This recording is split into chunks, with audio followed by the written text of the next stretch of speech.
All right, let's get started. I'll try to follow the same order we did in the first go around. Let's start with Anthony Dasher, followed by Chip Towers. Hey, JT, good to see you today. Obviously, scoring touchdowns is the ultimate stat in football, but I was wondering when it comes to having a successful, third down conversion, kind of where does that rank on your personal totem pole? Third down's a huge deal for me personally. I think for quarterbacks everywhere. When you talk about third down conversion, when you're in third down, a lot less you can do in terms of play action, a lot less you can do in terms of running the ball, RPOs, a lot of things that make the game easier kind of go away when third down comes. So a lot of third down is just pure drop back passing, something that I've always prided myself with and something that I'm always looking to improve on. Being the type of quarterback that I am, drop back passing has to be a significant attribute of mine. So third down passing for me is an indicator of how well I'm doing and how well our offense is doing in terms of execution in the drop back passing game. JT, obviously you're performing at a high level right now, but just returning to the oblique injury a little bit, can you remind me now, when was it, did something happen like throwing, or did you get hit? And a coach said, you still weren't really 100% going into the last game. How healthy would you put yourself at this point heading into game 4?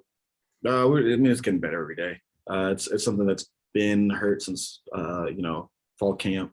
And it never really goes away. You play Clemson, then there was a little dip. So we focused on rehabbing more that week. Last week rehabbed, as much as we could. This week we're still doing the same thing, same plan. It's just going to keep getting better and better. So a camp thing basically is where that developed for you? That's when it started, yeah.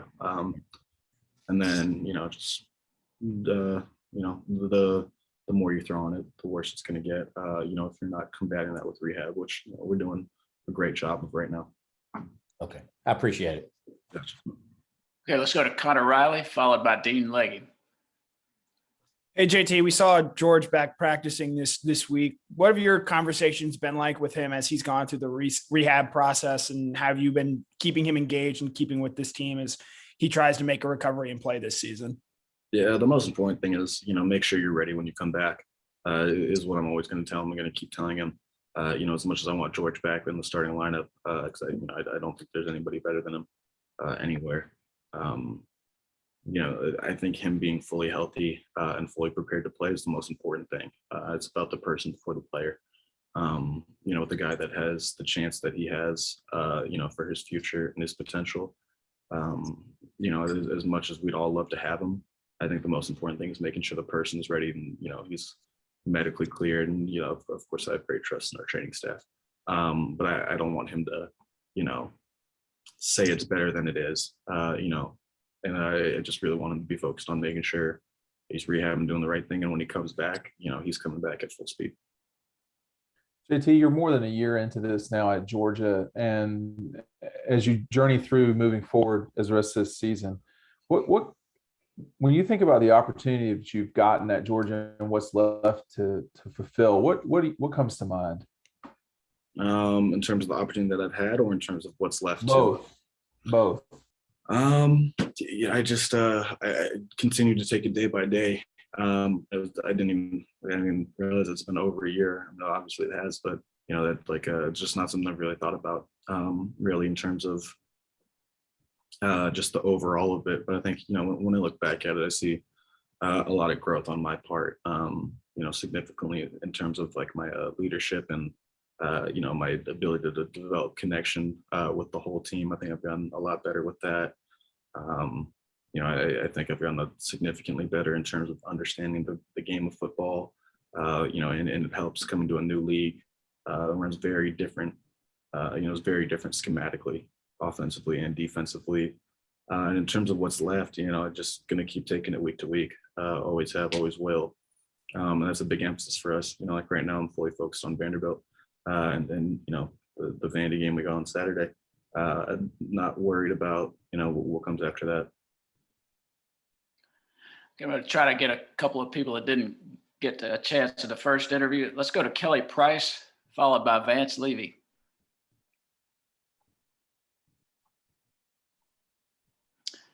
Kelly, you there? Okay, let's go to Vance. JT, I saw this summer you played in a couple of charity golf events. What's your game like? And with the Ryder Cup this weekend, do you keep up with the Ryder Cup? And have you gotten to meet Harris English, who will be representing Georgia and the USA when they tee off Friday? I do love golf. I have not just recently started playing again. I can hit the thing far. I couldn't tell you where it's going. It's a good thing for Mulligans. I love the sport. I have not been following. No, I will definitely not be focused on anything but football for the upcoming while. But I'd say I'm fun to play with. I'm pretty funny. Ball goes far. Okay, let's go to Mike Griffith, followed by Seth Emerson. JT, we've seen you roll out and throw off the run. I wonder, seeing some of your high school clips, you were a burner back then. You had some long runs. Are you a threat to run yet, or are you just still more comfortable behind the line of scrimmage? I'll always be comfortable in the pocket. I looked. I think I looked a lot faster before the SEC came around. Guys like Nolan Smith are. There's just nobody else like them anywhere. There's when you think about all the kids that play football from high school and so on, there's only so many of them. There's a handful of them that are elite SEC football players and playing the SEC. It's really the elite of the elite. I definitely think I'm a threat to take off when I have to take off. I just think for me personally, and really for the position of quarterback, just the way that I look at it. I'm the primary distributor. Can I take off and run? Yeah. But I'd much rather have James Cook running with it. I'd much rather have Jermaine Burton running with it than myself, JT, I'm doing a story on Georgia having relatively a lot of guys from California. I know it's a big state, but did you know Brock? Did you know even Jermaine? Brock. Yeah, and Kendall. I was going to say, I thought it was just me and Kendall. No, I totally forgot Brock. Brock's from he's a NorCal kid, which is it just didn't come to mind. But yeah, no, we definitely have a good California impact. Y'all would know better than I would. Is that how many kids are normally from California on this team? This is probably a high. Really? We can get Claude Felton on it, but is there anything like that? Any thread that ties you all together besides that? Did you all, is there anything that's special about it other than it's unusual? I have to think, because I'm 2 years. I'm 2 years older than Kendall and 3 years older than Brock, right? Yeah. So I didn't know any of them when I was in high school. Kendall, I know Kendall told me he was going to go to Mater Dei, actually. I never knew that. I know he wanted to go to Mater Dei. Just difficult with travel and all that. I think you kind of see it a lot more now, especially with there's a big deal about the Southern California quarterbacks and where they are in college right now. High school Southern California kids, with me, Matt, Bryce, DJ, CJ. It's there's four of the top preseason 5 were all from a 30-mile area in California. I don't think it's anything specific between us three. I think just in general, though, you are seeing, more California, more West Coast kids coming out to play SEC, SEC football, Big Ten football, and just other programs for whatever reason that may be. Okay, let's go to Mark Weiser, followed by Jake Rowe. JT, I want to ask you about your second academic year on campus. When you're away from the football facility, which I'm sure isn't that much, how is it different now that you've been there more and probably more in-person classes? I guess I don't know what your credit hours are and what classes you're taking, but can you kind of share that? Yeah, away from football, I'm a dog lover. I have two. I spend a lot of time with them. I've always been a big gamer. Anytime that during the week, you really don't have. I'd say I'd leave the building at about 8:30 at night. I probably get here at 8 in the morning. Usually is around the latest that I'll be in. I think one day a week I come in at 9. But for the most part, there's some classes in between that. Other than that, I'm film, rehab, and then we got meetings and practice.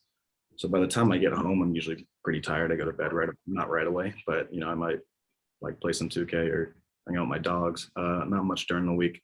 And then weekends you have more time to spend with your with the team after game and whatnot. But for the most part during the season, you're 100% football, and that's all you get to do. JT, you were talking after the game about playing in that environment in Sanford Stadium, and I wanted to ask you, obviously that would have been, you would have never thought you would be playing in that stadium for that team 3-4 years ago.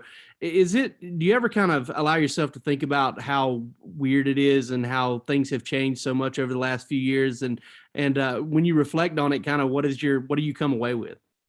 I usually think about it like pregame, like when we all run out and we all run to the end zone, and people pray and do they say their prayers, or and just everything in general. It's usually a time where I take a moment to just I would say I feel gratitude when I do that. Like I go and just think like I didn't even know Georgia was good in high school. Like I had never talked to Coach Smart. I'd never heard of Coach Monken. I committed to USC at a young age, and I thought that was it, and that was all I was going to do. I didn't even follow college football, and then just to see where my whole progression has come now, I just take that time to be grateful for everything that's happened, and then be a little proud of myself for being able to adapt and make changes and come a long way from where I thought I would be. Got time for one more question, and we'll give that one to Palmer Tillums. JT, obviously there's been a lot of conversation about improving the run game, and the emphasis there is on the running backs and on the O-line. What kind of role do you play in improving the run game as the quarterback of the offense? Yeah, it's a week-to-week thing, I would say. My role in controlling the run game has to do with getting us in the right run play. Every team has X amount of different run plays. We have a lot. I'm sure a lot of people have a lot.